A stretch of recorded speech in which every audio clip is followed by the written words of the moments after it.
गया। ऐसे में सवाल है कि क्या शिक्षा के मंदिर में समानता लाने की कोशिश अब एक नए वर्ग संघर्ष को जन्म दे रही है? क्या यूजीसी के नए नियम वाकई समानता लाएंगे या नई असमानता पैदा करेंगे? क्या नए नियम सामाजिक न्याय की दिशा में कदम है या सवर्णों के खिलाफ भेदभाव? क्या झूठे आरोपों से बचाव जरूरी नहीं? क्या यूजीसी को संशोधन करना चाहिए? आज इन्हीं सवालों पर करेंगे प्रदेश की नंबर 1 बहस। पहले एक रिपोर्ट। नहीं चलेगी, क्योंकि तेरी तानाशाही नहीं चलेगी, नहीं चलेगी। दिल्ली से उत्तर प्रदेश और मध्य प्रदेश से राजस्थान तक सवर्णों का यह गुस्सा यूजीसी के नए नियम पर है। आरोप है कि यूजीसी का उच्च शिक्षण संस्थानों में समानता को बढ़ावा देने का नियम 2026 सवर्णों के खिलाफ है।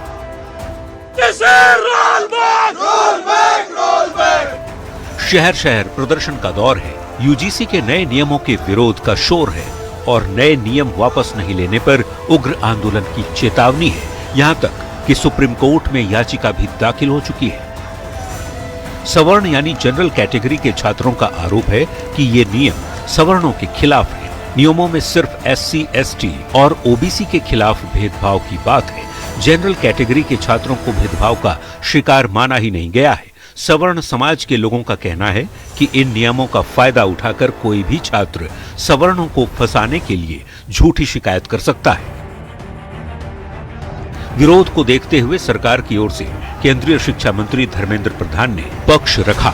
धर्मेंद्र प्रधान ने बताया कि यूजीसी के नए नियमों को लेकर भ्रम फैलाया जा रहा है। किसी के साथ कोई भेदभाव नहीं होगा। तो सुप्रीम कोर्ट की निगरानी में व्यवस्था है। इसमें आश्वस्त मैं फील करना चाहता हूँ, कोई भी किसी के ऊपर भी अत्याचार या किसी को भी भेदभाव नहीं किया जाएगा।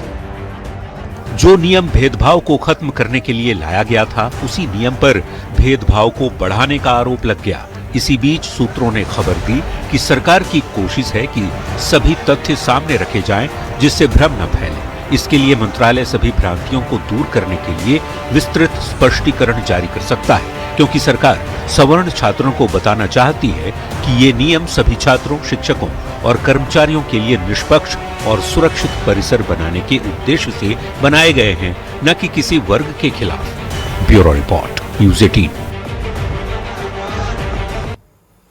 चलिए सीधे आज के सवालों पर आते हैं। क्या यूजीसी नियम सवर्णों के खिलाफ भेदभाव है? पहला सवाल और महत्वपूर्ण सवाल, क्या यूजीसी नियम सवर्णों के खिलाफ भेदभाव है? क्या इक्वलिटी कमेटी में सवर्ण क्यों नहीं रखे गए हैं? सवाल यह भी पूछेंगे कि झूठे आरोपों से बचाव का प्रावधान क्यों हटा? क्या नए नियम अनुच्छेद 14 का उल्लंघन करते यानी कि समानता के अधिकार का उल्लंघन है? और सवाल यह भी पूछा जाएगा कि क्या यूजीसी को नियम वापस लेना चाहिए?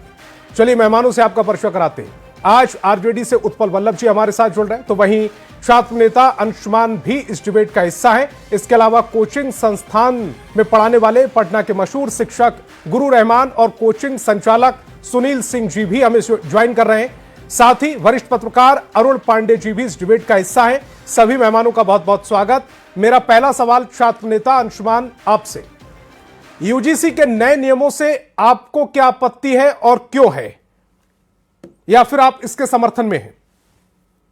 सबसे जी देखिए, समर्थन की बात नहीं है। जिस तरीके से 77 सालों में एक वर्ग आज ऐसी हाशिए पर है कि अगर हम स्वतंत्र आजाद भारत में एक गुलाम सवर्ण ही कहे जा रहे हैं। हर चीज में अब देश में सिर्फ वोट बैंक ही रह गई है। जहां दुनिया कहती है कि हम भारत को चांद पर ले चले गए, वहां आज भी जातीयता के तौर पर भेदभाव किया जा रहा है और हर तरीके से एक सवर्ण को ही इसमें मुखड़ा बनाया जा रहा है। तो मुझे लगता है कि छात्र में खास करके ये चीजों, जो कि अब समानता, अब पूरा दुनिया एक तरह से, हम लोग जब से आजाद हुए हैं, जब ये लोग बदल रहे हैं, दुनिया बदल रही है। दुनिया जो है सातवें जनरेशन में चल रहा है और आज भी हम लोग बस यही सिर्फ वोट बैंक की राजनीति के लिए हम लोग अब छात्रों को भी बांटा जा रहा है। पहले तो धर्म के नाम पर बांटा गया, पहले तो आपको ये लग उसके रहा है नाम कि पर हम वोट लोग का बैंक की हर राजनीति एक के तरीके लिए से ये शोषण हुआ। नियम लाए गए हैं, यूजीसी के नए नियम जो है वो वोट बैंक की राजनीति के लिए लाए गए। बस बस बस बस इसको क्या है बस वही है जिस तरीके से हम लोग का एक तरीके से क्या है, अब हम लोग सब मिलकर के बैठ के खाते हैं, एक दूसरे से अच्छी मित्रवत व्यवस्था माने व्यवहार है, तो हम लोग अब क्या होगा, फिर अब बढ़ते चले जाएंगे। जो चीज हम भूलते जा रहे हैं अब उसको याद दिलाना चाह रहे हैं। तो हम छात्र इस चीज से दूर रहना चाहते हैं, हम युवा चाहते हैं कि अब सब मिलकर के राष्ट्र को आगे बढ़ाए, लेकिन राष्ट्र के राजनेताओं ने हम लोग को अब तोड़ने का प्रयास कर लिया है यूजीसी के माध्यम से। ठीक, लेकिन गुरु रहमान, सरकार तो ये दलील दे रही है कि सुप्रीम कोर्ट की गाइडलाइन पर ये जो यूजीसी के नए नियम आए हैं और 2 केस स्टडी के बाद ये नियम लाए गए हैं। वो 2 केस स्टडी जो हुई थी वो रोहित वेमुला और पायल तडवी के केस का जो खुलासा हुआ था, उसके बाद सुप्रीम कोर्ट ने जो गाइडलाइन दी गई उसके तहत ये नियम लाए गए हैं। जी देखिए, मैं स्पष्ट रूप से उसके बावजूद मैं बता देना चाहूंगा कि माननीय प्रधानमंत्री नरेंद्र मोदी के द्वारा उठाया गया यूजीसी इक्विटी एक्ट का मैं पूरी तरह से समर्थन कर रहा हूं। इसमें कुछ 2 केवल संशोधन कर दिया है सर। एक तो पहला संशोधन ये कि अगर कोई किसी को झूठे केस में फंसा है तो उसकी गहराई से जांच हो और जांच होने के बाद फंसाने वाले के साथ कार्रवाई हो। और दूसरी सबसे बड़ी बात कि स्वर्ण के साथ भी इस तरह का अगर मुद्दा उठे तो ऐसे परिस्थिति में एक स्वर्ण की बात को सुनने वाला भी एक आयोग होना चाहिए। अदरवाइज मैं बता दूं कि माननीय नरेंद्र मोदी ने जिस तरह से यूजीसी इक्विटी बिल लाया है, इसके भय से समानता का वातावरण होगा। 77 साल हो गए सर गुरु रहमान जी, मेरी बात भी तो सुनिए।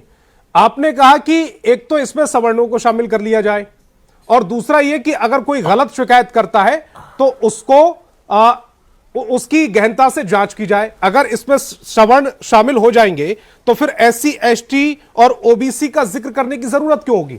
सीधा सा किसी भी छात्र के साथ अगर असमानता या व्यक्तिगत उस पर कुछ टिप्पणियां की जाती हैं, उसकी सीधे सी जांच होनी चाहिए। ये नियम तो सीधा ऐसे हो जाएगा।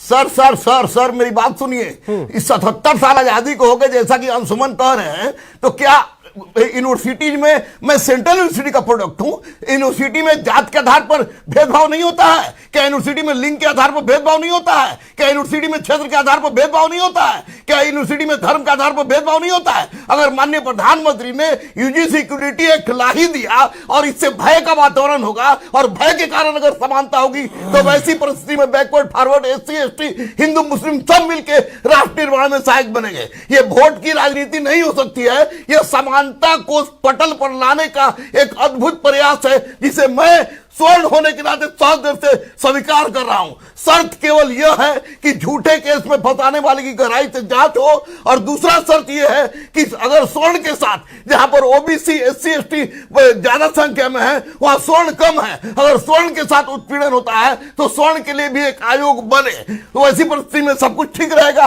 किसी भी तरह की इसमें राजनीति करने की, हो हल्ला करने की, चिल्लाने की आवश्यकता ही नहीं है। जब प्रश्न समानता का उठा है तो फिर सुप्रीम कोर्ट के ऊपर कोई नहीं है, और इस कमेटी में जो थे उसमें भी स्वर्ण थे जिन्होंने इसे बनाया है। ऐसी परिस्थिति में यह एक्ट पूरी तरह से समानता लाने का एक अद्भुत प्रयास है। मैं इसका समर्थन कर रहा हूं और माननीय प्रधानमंत्री को इसके लिए ग्रेट सैल्यूट कर रहा हूं। ठीक है, सुनील जी को जरा स्क्रीन पर लेकर आए। सुनील जी, जो मैं इस बिल को पढ़ पा रहा हूं उसमें इक्विटी कमेटी और हियरिंग कमेटी जो प्रस्ताव देगी, दोनों कमेटियों में सवर्ण जो सदस्य होगा वो अनिवार्य नहीं है।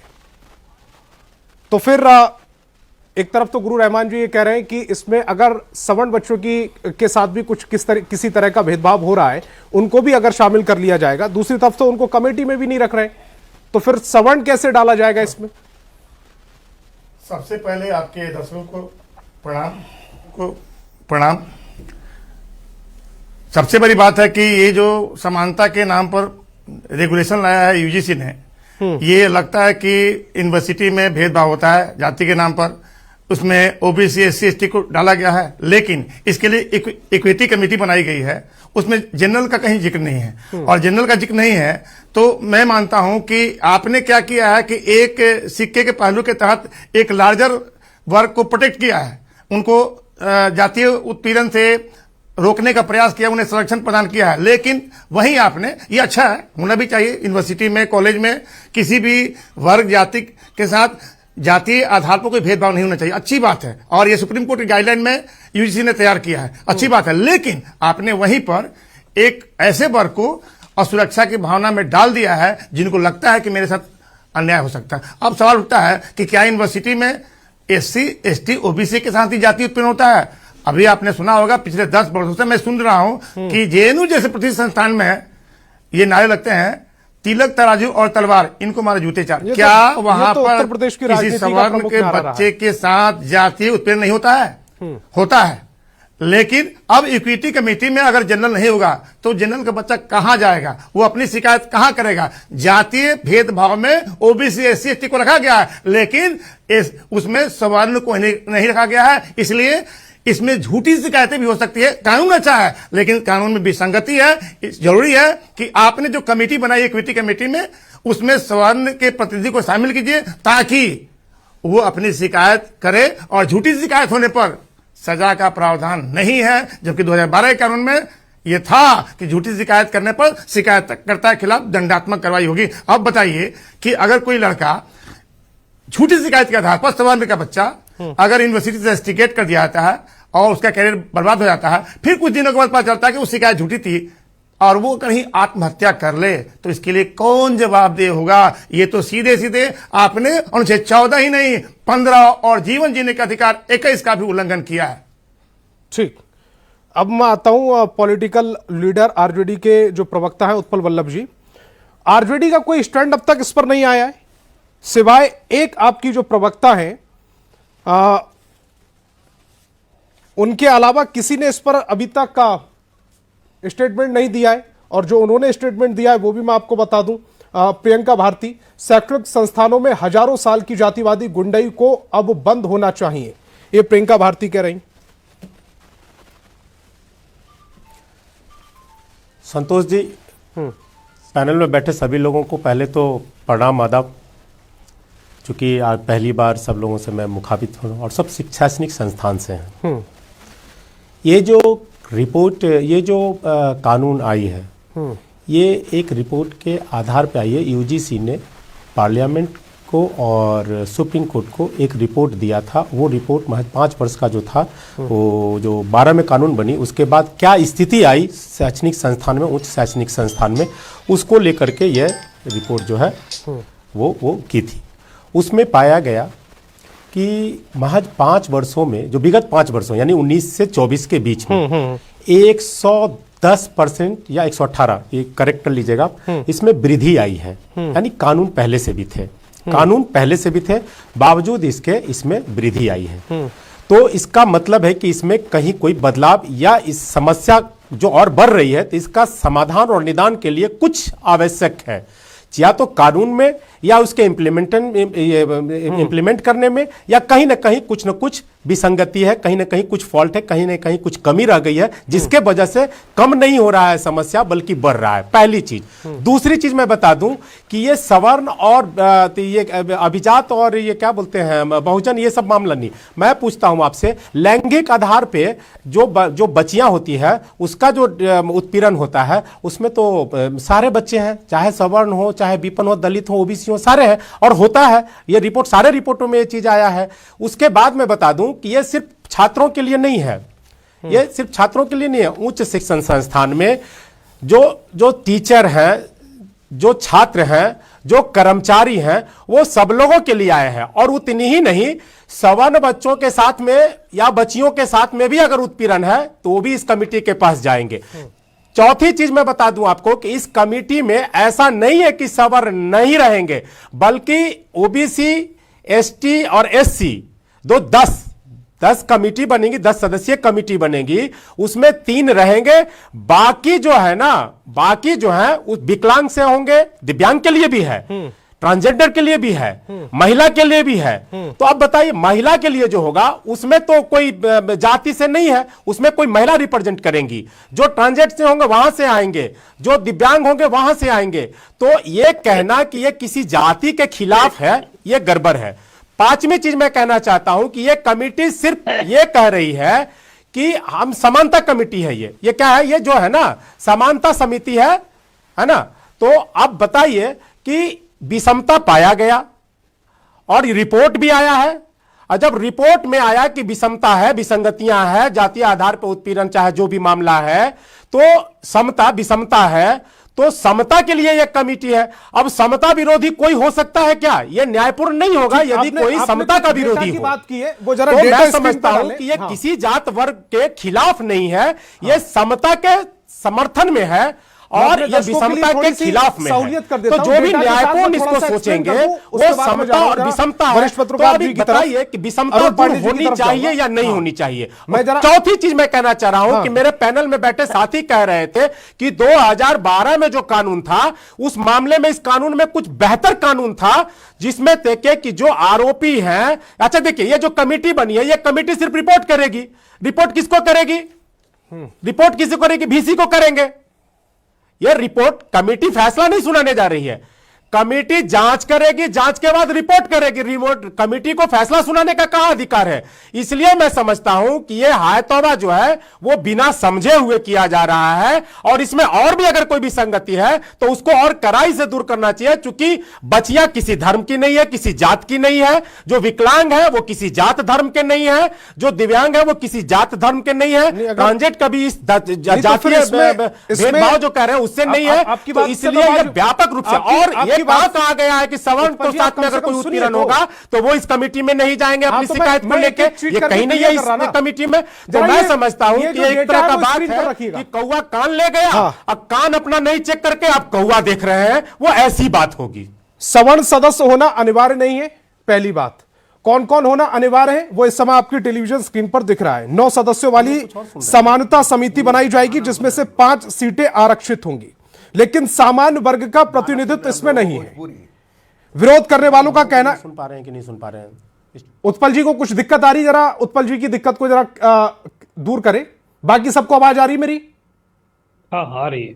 हाँ, हर संस्थान में 9 सदस्यों वाली समिति बनाई जाएगी जिसमें से 5 सीटें आरक्षित होंगी, लेकिन सामान्य वर्ग का प्रतिनिधित्व इसमें नहीं है। विरोध करने वालों का कहना है कि नए नियम सामान्य वर्ग के छात्रों को पहले ही शोषक मानते हैं और झूठे आरोपों में उन्हें फंसाया जाता है। दूसरी, यूजीसी की रिपोर्ट के मुताबिक 2019-20 में 173 शिकायतें आई थी, जो 2023-24 में बढ़कर 378 हो गई। हालांकि यह संख्या कुल छात्रों का केवल 0.0018% है। अब आता हूं मैं अब मैं आता हूं अरुण पांडे जी की तरफ। बटर कितना देखते हैं बैठता अरुण पांडे जी, ये जो पूरा मामला है, सवर्ण छात्र ये कह रहे हैं कि उनको पहले से दोषी मान लिया गया है। जो कमेटी 9 सदस्यीय होगी उसमें सवर्ण होना अनिवार्य नहीं रखा गया है। और तीसरा, जो 118% बढ़ोतरी दिखाई जा रही है, उसका दूसरा एंगल यह भी है कि अगर कुल छात्रों का जो आंकड़ा है वो 2 करोड़ 10 लाख से ज्यादा है, और उसमें से अगर 378 शिकायतें आई हैं तो ये कुल शिकायतों का 0.0018% बनता है। जो शिकायत आई है आप उसका उल्लेख कर रहे हैं। जो शिकायत नहीं आई है और भेदभाव के शिकार रहे हैं उनकी तो चर्चा नहीं हो रही है। देखिए, मैं मानता हूं कि ये कानून की जरूरत है। यूनिवर्सिटी में आज पूरे देश भर में 56 केंद्रीय विश्वविद्यालय सहित 1300 से अधिक यूनिवर्सिटी हैं, 50,000 से अधिक कॉलेज हैं और 4 करोड़ से अधिक बच्चे हायर एजुकेशन में जो यूनिवर्सिटी के गाइडलाइन से, रेगुलेशन से चलते हैं वो है। अब ये जो बात आई, बात ठीक है कि सुप्रीम कोर्ट में 2 केस आए और सुप्रीम कोर्ट ने ये निर्देश दिया कि भाई आप ये भेदभाव जो यूनिवर्सिटी में है, परिसर में हो, कॉलेज विश्वविद्यालय परिसर में, उसे रोकने के लिए कानून बनाइए। और उस संसद की कमेटी बनी, दिग्विजय सिंह की अध्यक्षता वाली कमेटी ने रिपोर्ट दी। ये सब बात अपनी जगह है, लेकिन ध्येय और उद्देश्य इसका क्या है? ध्येय उद्देश्य है कि विश्वविद्यालय परिसर में, कॉलेज परिसर में समानता का भाव रखना, समानता सबके प्रति समान भाव रखना, और दूसरा है जातीय भेदभाव रोकना। अब इसमें समानता की बात आप करते हैं, भेदभाव की परिभाषा जो कानून अभी बना है उस भेदभाव की परिभाषा ही किया गया है। उसमें 3 अनुसूचित जाति, जनजाति और ओबीसी, इनके संरक्षण का उल्लेख है। तो बाकी तो एक ही वर्ग बचा, वो सामान्य वर्ग बचा। जो रहमान साहब अभी बात बता रहे थे वो उसका ध्येय क्या है? यही कि एक वर्ग को आपने अलग कर दिया। मतलब यह है कि लगता है कि वो एक संभावित अपराधी वही है। जो भाव आज विरोध शुरू हुआ है उसका कारण यह है। दूसरा है कि कोई फर्जी शिकायत, गलत शिकायत कर दे। अभी इस कानून में टाइम बाउंड किया, सुप्रीम कोर्ट ने ही किया कहा है, तो टाइम बाउंड है कि 24 घंटे के अंदर कार्रवाई होनी चाहिए। आप कमेटी बनाएंगे, ठीक है, विभागाध्यक्ष या वीसी उसके हेड करेंगे, लेकिन जो आपने ठीक ही कहा कि कमेटी में जो स्वरूप होगा उसमें 5 महिला, ये 3 वर्ग जो आप बता रहे हैं कि अनुसूचित जाति, जनजाति, ओबीसी, महिला, अल्पसंख्यक, दिव्यांग, यही ये वर्ग है जिसके साथ भेदभाव रोकने के लिए, ये तो संविधान में भी प्रावधान है। अनुसूचित जनजाति के साथ कोई अत्याचार निवारण के लिए तो पहले से सख्त कानून बने हुए हैं। लेकिन मैं मानता हूं समय की मांग थी। यूनिवर्सिटी की रिपोर्ट कहती है कि 75% वंचित समाज के जो छात्र हैं वो इसके कहीं ना कहीं किसी रूप में इससे प्रभावित होते हैं। कानून बनना चाहिए था, कानून सख्त होना चाहिए था, लेकिन इसमें किसी जाति वर्ग विशेष का उल्लेख, किसी जाति वर्ग का हो, किसी धर्म का हो, किसी प्रांत का हो, चाहे जन्मस्थान कहीं रहा हो, किसी के साथ भेदभाव हो तो सख्ती से सख्ती कार्रवाई आप कीजिए ना। तो इसलिए मैं मानता हूं कि जो स्पिरिट इसका है, जो ध्येय और उद्देश्य था, वो कहीं ना कहीं इम्प्लीमेंटेशन में, कानून बनाने में कहीं ना कहीं इसको फोर्स नहीं किया गया। और आज की तारीख में जो कई राज्यों में विरोध हो रहे हैं, वो अभी जो भाजपा केंद्र में है उसके लिए आगे कुआं और पीछे खाई की स्थिति हो गई है। और मुझे याद आता है वो 91 का जब मंडल कमीशन की रिपोर्ट आई थी, लागू करने की बात से जिस ढंग का विरोध हुआ था, ये यूनिवर्सिटी परिसर में एक अनावश्यक कहिए कि अभी इनवाइट कर दिया गया, अब एक बवाल शुरू हो गया है। और आप तो अभी इसका विरोध कर रहे हैं कानून वालों का, जो इसके समर्थन, जिसको आज ओबीसी को भी शामिल किया गया है। कहीं ऐसे लोग जो इसके समर्थन में सड़क पर उतरेंगे, कॉलेज परिसर में होगा, तो देश का स्वरूप क्या होगा? ये एक बड़ा सा ही खतरा हो गया है। इसलिए आज यूनिवर्सिटी में समानता के लिए, जातीय भेदभाव समाप्त करने के ध्येय उद्देश्य से भी बनाए गए, तो इसका प्रतिफल क्या दिख रहा है, इसका तो कोई रास्ता निकालना होगा। आपने संकेत में कहा कि अब सरकार इस पर फिर पुनर्विचार करेगी, सुधार करेगी, तो सुधार करके किसी के लिए इंटरेस्ट चुनाव के पहले क्यों? अभी 2 महीने के बाद बंगाल में चुनाव होगा और 5 राज्य में चुनाव होंगे, इसके पहले ही क्यों किया गया? कई सारे सवाल हैं। इसका तो नहीं, तो इससे तो फिर इसको सरकार को नुकसान है ना, फायदा क्या है? अगर आपसे सवर्ण छिटक रहे हैं तो फिर सरकार को नुकसान है इसमें। अभी तो सामने पिछले महीने आपसे कहा कि एक और आगे कुआं और पीछे खाई है।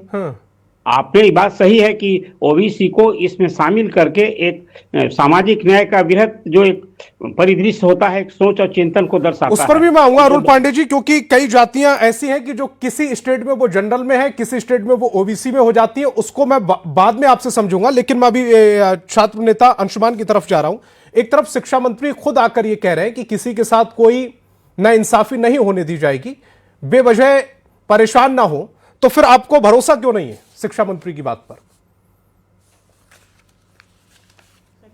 सबसे बड़ी चीज है सर कि इन लोगों पर भरोसा होने भी नहीं चाहिए जिस तरीके से है, क्योंकि आगे कुछ अगर वो आदमी, अगर कोई छात्र है, बार बार हम एक छात्र प्रतिनिधि भी रहा हूं पटना विश्वविद्यालय का, जहां से कितने बड़े बड़े हस्ती निकले हैं, और 28 वर्षों के बाद मैं वहां चुनाव भी जीता। बहुत सारा संघर्ष देखा, छात्राओं का देखा, छात्रों का देखा, है ना। जब इसके पहले हम लोग सब मिलकर के कोई आंदोलन करते थे और सब लोग, सभी जाति, उसमें दिखता ही नहीं था कि हम कौन से जाति है, बस एक पार्टी, एक संगठन दिखती थी। लेकिन आज जिस तरीके से मैं देख रहा हूं इस यूजीसी के बाद कि उसमें हर एक जातियां हर एक बट गई है, एक पक्ष कुछ कह रहा है, दूसरा पक्ष कुछ कर रहा है। तो हमारे जिस तरीके से हमारी समाज को तोड़ा गया, धर्म के नाम पर एक दूसरे के अलग तरीके से तोड़ा गया, सिर्फ धर्म का एक झंडा थमा दिया गया, उसी तरीके से हम छात्रों को बांट करके लोग कहां ले जाएंगे? क्या हम खुद नहीं समझ पाते हैं कि जब छात्र में अगर ये सब भावनाएं होगी तो आगे चल करके हम राष्ट्र के निर्माण में हम कितनी सहभागिता दे पाएंगे? क्योंकि हम तो अगर हम पर कोई आरोप लगेगा और मैं जेल चला जाऊंगा तो हम अपना संघर्ष करते रह जाएंगे, तब तक सड़ जाएंगे जेल में, और उसके बाद हम कानून का पाठ पढ़ते रहेंगे। ठीक, हमारे कैरियर तो खत्म हो जाएगा। गुरु रहमान जी की तरफ जा रहा हूं। गुरु रहमान जी, दरअसल छात्रों में इस बात को लेकर गुस्सा है कि अगर उन पर किसी ने आरोप लगा दिया, राजनीति से प्रेरित होकर आरोप लगा दिया, तो फिर इस कानून के तहत अगर वो सवर्ण छात्र है तो उसके खिलाफ इंक्वायरी बैठ जाएगी। अगर पैनल में भी सब ओबीसी, एससी, एसटी वर्ग के ही बैठे हुए होंगे तो फिर दिक्कत हो जाएगी और उसका करियर खराब हो जाएगा। और आमतौर पर छात्र राजनीति में ऐसा कई बार देखा भी गया है। इसको लेकर अगर वो सोच रहे हैं तो फिर क्या गलत सोच रहे हैं? देखिए सर, देखिए सर, मैं स्पष्ट रूप से तरह का इसमें मैं कह रहा हूं कि ये माननीय प्रधानमंत्री के द्वारा, जो दिग्विजय सिंह के द्वारा, रविशंकर प्रसाद के द्वारा जो एक कमेटी बनी यूजीसी इक्विटी एक्ट, इसके लिए हाय तौबा क्यों? जब ये कह रहे हैं कि हम अंशुमान बोल रहे हैं कि यूनिवर्सिटी में छात्र बंट गए हैं, ओबीसी के अलग हो गए हैं, एससी के अलग हो गए, एसटी के अलग हो गए हैं, पहले एक बैनर के तहत था। तो मैं कह रहा हूं जब मंडल कमीशन लागू हुआ था तो उस वक्त मैंने टिक किया था, आपको पूरी तरह से याद नहीं है। जब मंडल कमीशन में मंडल कमीशन के बावजूद जब सब छात्र बैकवर्ड फॉरवर्ड एससी एसटी सब एक साथ हैं तो फिर अब बंटने का सवाल ही नहीं उठता है। दूसरी बात मैं कह रहा हूं कि केवल और केवल इसमें सुधार की यही जरूरत है कि अगर किसी पर झूठा आरोप लगाया जाता है तो उसकी गहनता से जांच हो। दूसरी बात की कमेटी में एक ऐसा व्यक्ति भी हो जो निष्पक्ष रूप से जांच कर सके, वो फॉरवर्ड हो, स्वर्ण हो या कोई हो, निष्पक्ष जांच कर सके। अदरवाइज अगर सामाजिक न्याय की बात आप भारत के सरजमी से कर रहे हैं तो निश्चित रूप से सामाजिक न्याय की दिशा में यह UGC equity act, UGC equality act एक मील का पत्थर साबित होगा। जब हर सब लोग, चाहे एससी हो, एसटी हो, ओबीसी हो, जनरल हो, सब एक हो जाएंगे और तब हमारा भारत आगे बढ़ेगा। और देखिएगा, ये बहुत सोची समझी दूर की चाल है भारत को महान बनाने का। ये मेरा कथन है और मैं बिल्कुल इससे सहमत हूं। इस बिल को लागू होना चाहिए। ठीक, सुनील जी को जरा स्क्रीन पर लेकर आए। सुनील जी, अगर इसमें किसी पर झूठा आरोप लगाया जाता है तो उस पर कठोर कार्रवाई वाला प्रावधान डाल दिया जाए, और जो 9 लोगों का पैनल बैठेगा, जांच कमेटी बैठेगी, उसमें अगर किसी एक सवर्ण व्यक्ति को भी शामिल कर लिया जाए, ये 2 चेंजेस हो जाते हैं, तो क्या ये फिर ठीक है? जी नहीं सर, मैं इससे थोड़ा सहमत हूँ। जातीय भेदभाव के नाम पर आपने प्रोटेक्ट किया है ओबीसी एससी एसटी को, वहीं पर उस परिभाषा में आपने सबको क्यों नहीं शामिल कर लिया? कोई भी किसी भी जाति का हो, अगर कोई जाति के नाम सूचक शब्द का प्रयोग करके अगर भेदभाव करता है तो उसके खिलाफ दंडात्मक कार्रवाई होगी। और जो पैनल है, जो इक्विटी कमेटी है, उसमें निश्चित रूप से आप जनरल का उल्लेख कीजिए और झूठी शिकायत पर दंडात्मक कार्रवाई होनी चाहिए। मैं एक और बात करना चाहता हूँ, सामाजिक न्यायालय मंत्रालय के अभी आरजेडी के प्रवक्ता बोल रहे थे, सम्मानित प्रवक्ता, कि 18.4% मामले बढ़े हैं। सही बढ़े हैं, मैं इससे इनकार नहीं कर सकता हूँ। सामाजिक न्याय मंत्रालय का एक रिपोर्ट आया है कि 2019 में 177 मामले आए थे, 2023-24 में 378 मामले आए। और आपको पता है कि पूरे विश्वविद्यालय में पढ़ने वाले कितने उच्च शिक्षा में कितने छात्र हैं? 4,33,00,000 छात्र हैं। उसमें से 378 मामले आते हैं, यानी 0.003% आंकड़ा है। कितना छोटा आंकड़ा है। इसके लिए आपने क्या किया? पूरे सवर्ण छात्रों को अनुच्छेद 14 से वंचित कर दिया, 15 से वंचित कर दिया, 21 से वंचित कर दिया। आप इसमें एक सुधार कीजिए। जातिगत भेदभाव है, लैंगिक भेदभाव है, जन्म स्थान का भेदभाव है, नस्लीय भेदभाव है, उस भेदभाव से कोई दिक्कत नहीं, लेकिन जाति वाला जो भेदभाव है उस क्लॉज को सुधारिए और उस पैनल में उल्लेख कीजिए इक्विटी कमेटी में कि जनरल होगा, उसका स्पष्ट उल्लेख नहीं है। तीसरी बात कि निश्चित रूप से झूठी शिकायत होने पर दंड का प्रावधान होना चाहिए, तब यह कानून तर्कसंगत है और समानता के सिद्धांत का पालन करता है। सुप्रीम कोर्ट ने भी कहा है और संविधान भी कहता है, किसी वर्ग विशेष या किसी बड़े विशेष के मौलिक अधिकारों की रक्षा करते हुए आप दूसरे किसी वर्ग या समुदाय के मौलिक अधिकारों का हनन नहीं कर सकते हैं। 2018 में सुप्रीम कोर्ट ने कहा है कि बिना जांच के किसी को दंडित करना समानता के सिद्धांत का उल्लंघन है। नेचुरल जस्टिस का जो सिद्धांत है, नैसर्गिक सिद्धांत है, उसका उल्लंघन है। इसलिए इसमें सुधार हो, नहीं तो सरकार पुनः विचार करे। हाँ, उत्पल जी, आपकी प्रतिक्रिया? कह रहा हूं, पहली बात को समझना चाहिए। मैं कह रहा हूं, ये इस देश में या पूरी दुनिया में आधी आबादी महिलाओं की है। जो सवर्ण कह रहे हैं उसमें 50% जो महिला है वो कहां है, ये बताइए आप। वो सवर्ण में है या फिर वो पिछड़ों में है, एसटी में है, एससी में है? क्योंकि देखिए, मैं क्या कह रहा हूं आपको, आप मामला को समझिए। ये जो महिलाएं हैं, और सबसे ज्यादा उत्पीड़न का शिकार महिलाएं हैं। अभी पटना में छात्रा के साथ हुआ, एक चीज। दूसरी चीज मैं कह रहा हूं कि ये महज यूजीसी के संस्थानों में ही लागू है, जबकि यूजीसी के संस्थानों में कितने छात्र पढ़ रहे हैं? नहीं, वो ये कह रहे हैं कि 2019-20 में 3 करोड़ 85 लाख विद्यार्थी थे, 173 शिकायतें आई, जिसमें से आप 155 का संतोष जी, निपटारा हो गया, और 2023-24 में 4 करोड़ 50 लाख थे, दूसरी चीज इसको ऐसे समझिए ना, 378 शिकायतें आई, क्या और कोई 341 कोई लोगों का ओबीसी शिकायतों का निपटारा हो गया। संतोष जी, क्या कोई ओबीसी शिक्षक या छात्र किसी के साथ उत्पीड़न करेंगे तो उसके